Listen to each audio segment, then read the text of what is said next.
Resveratrol. A mágica por trás dos benefícios à saúde de tomar uma taça diária de vinho tinto tem muito a ver com esse composto natural, encontrado na uva, que não apenas retarda o processo de envelhecimento, estimula o fluxo de sangue no cérebro e ajuda a saúde do coração, mas também comprovadamente inibe o desenvolvimento de células adiposas. Uma taça de vinho, porém, não tem a dose suficiente de resveratrol. Daí a necessidade de suplementá-la com doses mais altas, para colher seus benefícios. Como essa chamada molécula milagrosa protege contra uma notável série de doenças, ela costuma ser anunciada como auxiliar ao sistema de defesa e ao sistema imunológico do organismo. Na última década descobrimos exatamente como isso acontece, em grande parte graças ao trabalho do Dr. David Sinclair de Harvard, que descobriu a capacidade que esse suplemento tem de ativar certos genes, chamados sirtuínas, que influenciam a longevidade.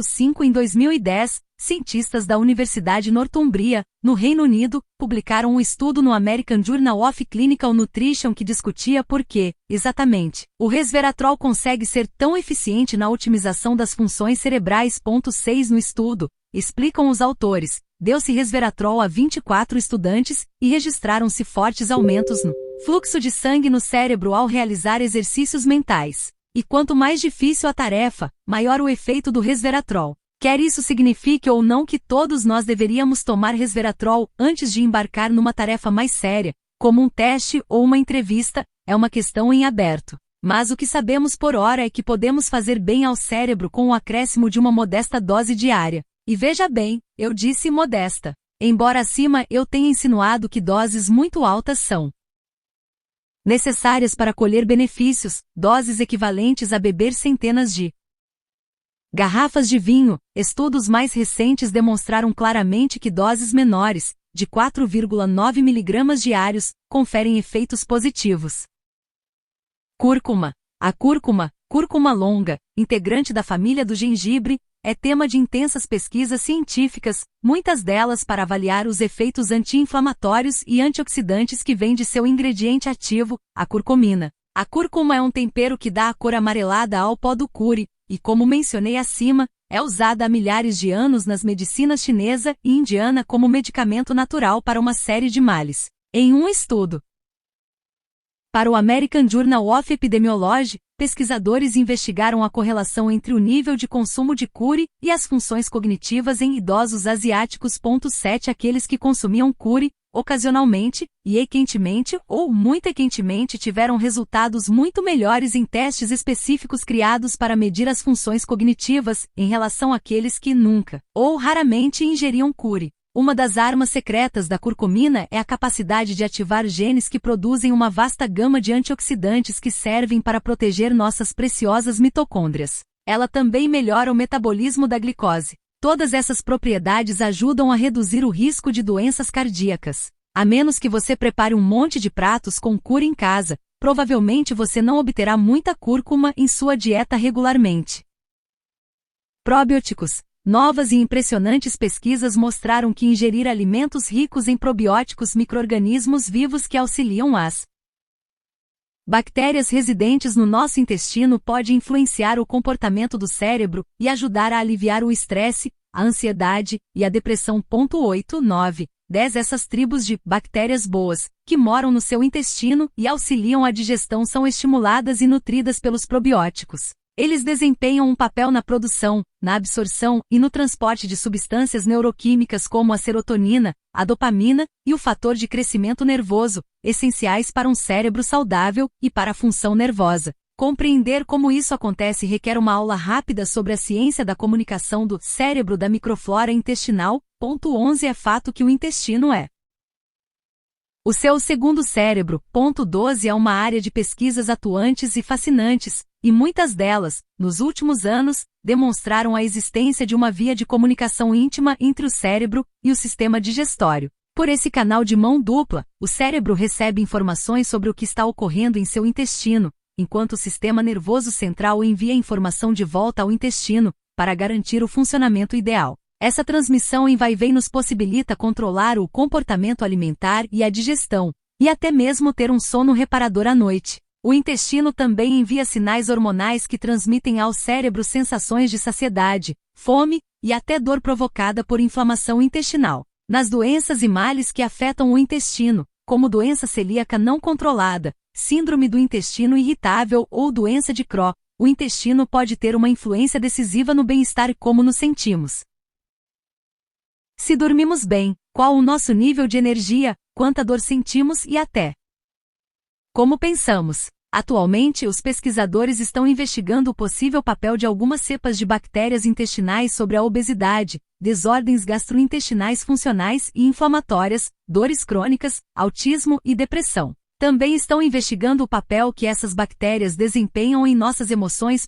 13 Esse sistema é tão intrincado e influente que a saúde do nosso intestino pode ter um papel em nossa percepção geral de saúde maior do que jamais imaginamos. As informações processadas pelo intestino e enviadas ao cérebro têm tudo a ver com nossa sensação de bem-estar. E se pudermos auxiliar esse sistema, simplesmente ingerindo os colaboradores mais importantes do intestino, bactérias intestinais saudáveis, por que não? Embora vários alimentos, como o iogurte e certas bebidas, hoje sejam fortificados com probióticos, esses produtos costumam vir com muito açúcar. O ideal é conseguir probióticos através de suplementos que ofereçam uma boa variedade de estirpes, pelo menos 10, incluindo Lactobacillus acidophilus e Bifidobacterium, que contenham pelo menos 10 bilhões de bactérias ativas por cápsula. Óleo de coco. Conforme já descreve, o óleo de coco pode ajudar a prevenir e tratar doenças neurodegenerativas. Ele não apenas é um supercombustível para o cérebro, mas também reduz processos inflamatórios. Você pode tomar diretamente uma colher de chá ou usá-lo na preparação de refeições. O óleo de coco tem boa estabilidade térmica. Por isso, você pode usá-lo para cozinhar em altas temperaturas. Na parte de receitas, eu lhe darei algumas ideias para trabalhar com o óleo de coco na cozinha. Ácido alfa-lipoico. Esse ácido graxo se encontra em todas as células do corpo, onde é necessário para produzir a energia para o funcionamento normal. Ele cruza a barreira hematoencefálica e atua como um poderoso antioxidante no cérebro, tanto nos tecidos adiposos quanto aquosos. Hoje em dia, os cientistas o investigam como um tratamento potencial para derrames e outras condições cerebrais que envolvem danos aos radicais livres, como a demência. 14 Embora o corpo consiga produzir suprimentos adequados desse ácido graxo, nosso estilo de vida moderno e nossas dietas adequadas podem tornar útil a suplementação.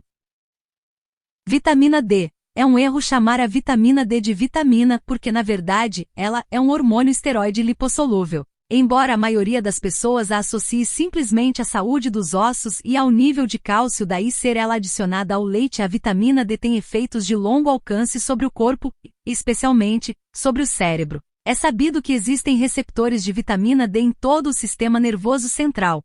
Também sabemos que a vitamina D ajuda a regular enzimas no cérebro e o fluido cérebro-espinhal, envolvidos na produção de neurotransmissores e que estimulam o crescimento de nervos. Estudos tanto com animais quanto em laboratório sugerem que a vitamina D protege os neuroníons dos efeitos danosos dos radicais livres e reduz os processos inflamatórios. Veja abaixo algumas descobertas-chave. 15. Estudos mostraram uma redução de 25% no risco de declínio cognitivo nos indivíduos com níveis mais elevados de vitamina D. Indivíduos com severa deficiência, num desses estudos, mostraram uma probabilidade 60% maior de sofrer declínio cognitivo durante um acompanhamento de 6 anos, 16. Um estudo feito ao longo de 7 anos entre 498 mulheres mostrou que aquelas com uma elevada ingestão de vitamina D tinham uma redução de 77% no risco de desenvolver Alzheimer. 17. Quando foi avaliado o estado mental de 858 adultos, entre 1998 e 2006, houve um declínio substancial nas funções mentais naqueles com severa deficiência de vitamina D. 18. Diversos estudos associaram níveis baixos de vitamina D ao risco de Parkinson e de recidiva em pacientes com esclerose múltipla. A propósito, estudos mostraram que cada acréscimo de 5 nanogramas por mililitro nos níveis de vitamina D no sangue está associado a uma redução de 16% nas recidivas de esclerose múltipla. 19. Já há muito tempo a literatura médica tem mostrado que níveis baixos de vitamina D contribuem para a depressão e até para a fadiga crônica. 21. Nível adequado de vitamina D é exigido pelas glândulas suprarrenais para ajudar a regular uma enzima necessária para a produção de dopamina, epinena e norepinena, hormônios cerebrais cruciais que influenciam o humor, a administração do estresse e a energia. Sabe-se que quem tem depressão, de moderada a severa, vivência reviravoltas e melhorias apenas com a suplementação. Consertar a insuficiência de vitamina D pode exigir vários meses de suplementação, mas melhora significativamente toda a química do seu organismo, da saúde dos ossos à do cérebro, e até a sensibilidade à insulina. Meu programa alimentar também fornecerá boas fontes de vitamina D encontradas na natureza, como peixes de águas frias e cogumelos. 8. Medicina genética. Exercite seus genes para conquistar um cérebro melhor. Uma mente velha é como um cavalo velho, é preciso exercitá-lo se queremos que continue funcionando. John Adams. Uma enquete. O que vai torná-lo mais inteligente e menos sujeito a doenças cerebrais? A. Resolver um quebra-cabeças complexo, ou B. Dar uma caminhada? Se você respondeu A, não vou recriminá-lo, mas eu lhe aconselharia a dar uma caminhada antes, o mais rápido que puder, e depois sentar-se para tentar resolver o quebra-cabeça. Pois a resposta é a B. O simples ato de mover seu corpo fará mais por seu cérebro que qualquer charada, equação matemática, livro policial ou simples raciocínio. Os exercícios têm inúmeros efeitos positivos para a saúde do corpo, principalmente do cérebro. Tem um papel importante no mundo da epigenética. Simplificando, quando você se exercita, literalmente exercita sua configuração genética. Exercícios aeróbicos não apenas acionam os genes relacionados à longevidade, mas também influenciam o gene que tem o código do BDNF, o hormônio do crescimento, do cérebro. Constatou-se que exercícios aeróbicos revertem o declínio da memória nos idosos e até aumentam o surgimento de células no centro de memória. Já há bastante tempo se sabe que os exercícios são bons para o cérebro, mas somente na última década fomos realmente capazes de quantificar e medir a qualidade da extraordinária relação entre a boa forma física e a boa forma mental. 1. 2. Foi necessária a força coletiva de muitos pesquisadores inquiridores de diferentes áreas, inclusive neurocientistas, fisiologistas, bioengenheiros, psicólogos, antropólogos e médicos de vários outros campos da medicina. Também foi necessário o desenvolvimento de várias tecnologias avançadas para que fossemos capazes de analisar e entender o funcionamento interno da massa cerebral propriamente dita, inclusive neurônios individuais. As descobertas mais recentes tornam inegavelmente claro que o elo entre os exercícios e a saúde cerebral não é apenas uma relação. Nas palavras do The New York Times, é a relação. 3. Os exercícios, segundo as descobertas científicas mais recentes, parecem construir um cérebro resistente ao encolhimento físico, além de estimularem a flexibilidade cognitiva. E isso pode significar que não há melhor instrumento ao nosso alcance que o movimento físico. Dê uma olhada nos dois gráficos a seguir. Um deles mostra a diferença percentual no risco de Alzheimer com base no nível de exercício, o outro, a diferença com base na intensidade. Acho que os dois são bastante reveladores. 4. Figura 7. Figura 8. A mágica do movimento.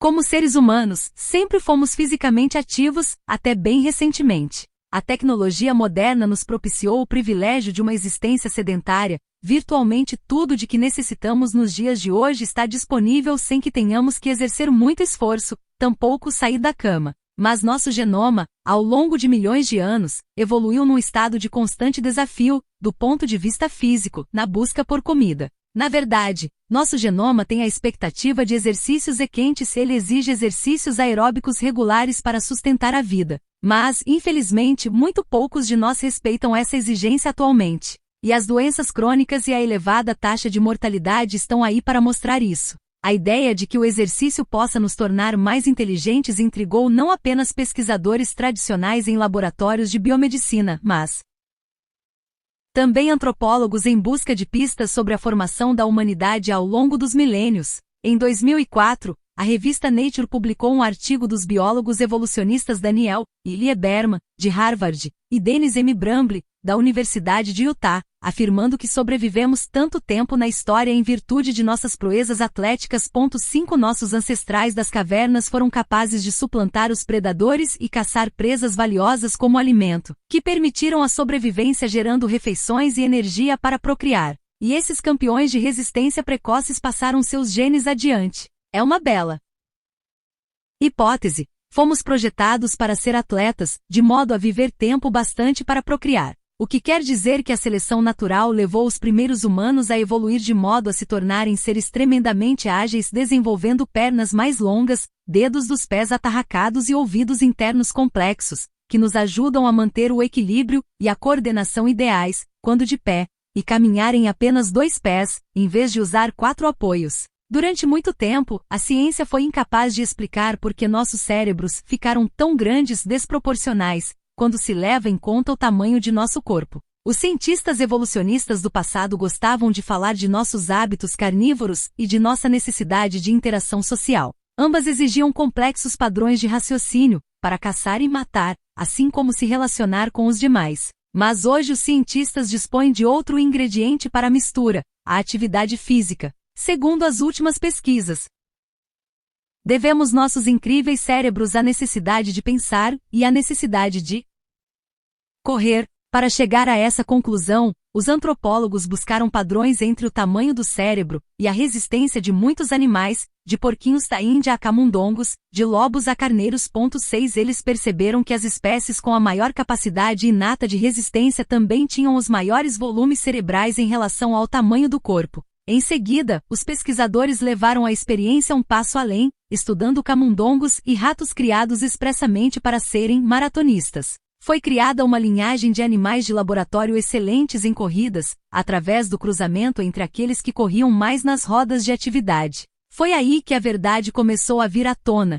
Nos animais assim criados, começaram a aumentar os níveis de BDNF e outras substâncias boas para a saúde e para o crescimento de tecidos. Como você sabe, o BDNF também melhora o crescimento cerebral. Por essa razão, o novo conceito é de que a atividade física possa nos ter ajudado a evoluir e nos tornarmos seres inteligentes e de raciocínio rápido. David A. Reichlen, antropólogo da Universidade do Arizona e um dos mais importantes pesquisadores da evolução do cérebro humano, resumiu essa noção de maneira brilhante em sua explicação ao The New York Times, como citado por Gretchen Reynolds.